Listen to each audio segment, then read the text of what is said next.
Pen పట్టుకుని చేస్తాడు గండ బతుకోబుద్ది అవుతుంది మాకు.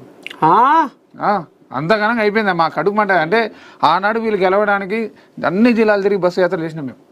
మా అయ్య కాళ్ళు పట్టుకుని మా అవ్వ కాళ్ళు పట్టుకుని 10 సంవత్సరాలు మోసపోయినారు రా నాయన, ఇలా గెలిపిస్తే సరే మా బతుకులు మాడతాయి, మీ బతుకులు మాడతాయి, మా బతుకులు మాడతాయి అని చెప్పేసి చేసినాం.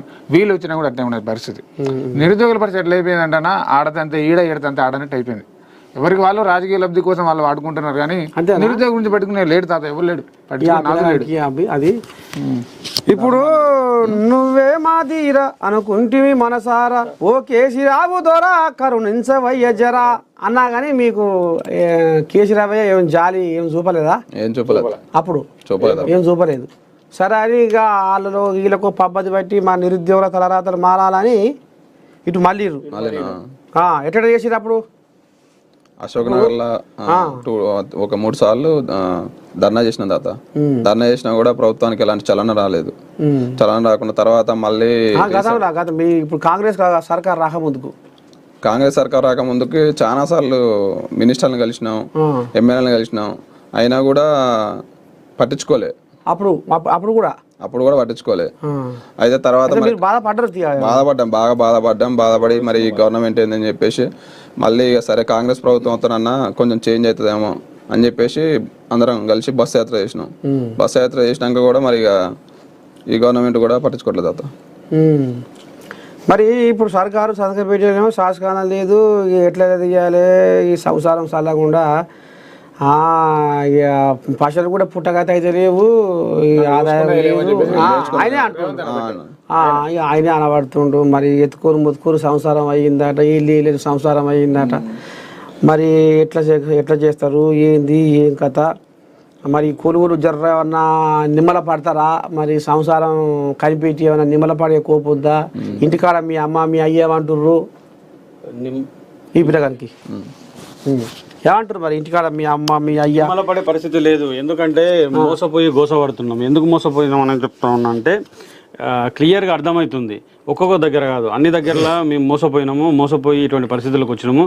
ఇంటికాడ అమ్మ నాన్న ఏమంటారు, ఈ డబ్బులు పంపించడానికే కాదు, దుడ్లు అయితే పంపించలేరు. ఏమవుతుంది, డబ్బులు పంపించకుండా ఇక్కడ 5 రూపాయల భోజనం తిని చాలా మంది నిరుద్యోగులు. మీరు ఒకసారి అశోక్ నగర్ రాండి తాత, ఆ పరిస్థితి తెలుస్తుంది. మీరు ఒకసారి అశోక్ నగర్ వీధుల్లో తిరగండి, ఆ పరిస్థితి తెలుస్తుంది. 5 రూపాయల భోజనం చిక్కడపల్లి లైబ్రరీకి రాండి, 5 రూపాయల భోజనం వరుసలో నిలబడి తింటుంటారు. సాయంత్రం ఎవరైనా ఆహార పొట్లాలు ఇస్తారేమో అని వెయిట్ చేసి ఎవరైనా దాతలు వస్తే ఆహార పొట్లాలు ఇస్తారేమో అంటే ఇటువంటి దారుణమైన పరిస్థితుల్లో బతుకుతూ ఉన్నాం.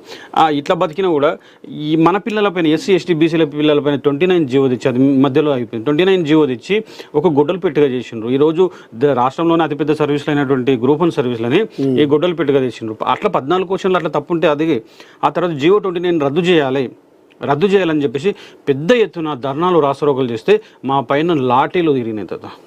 లాఠీలు ఇరిగినాయి.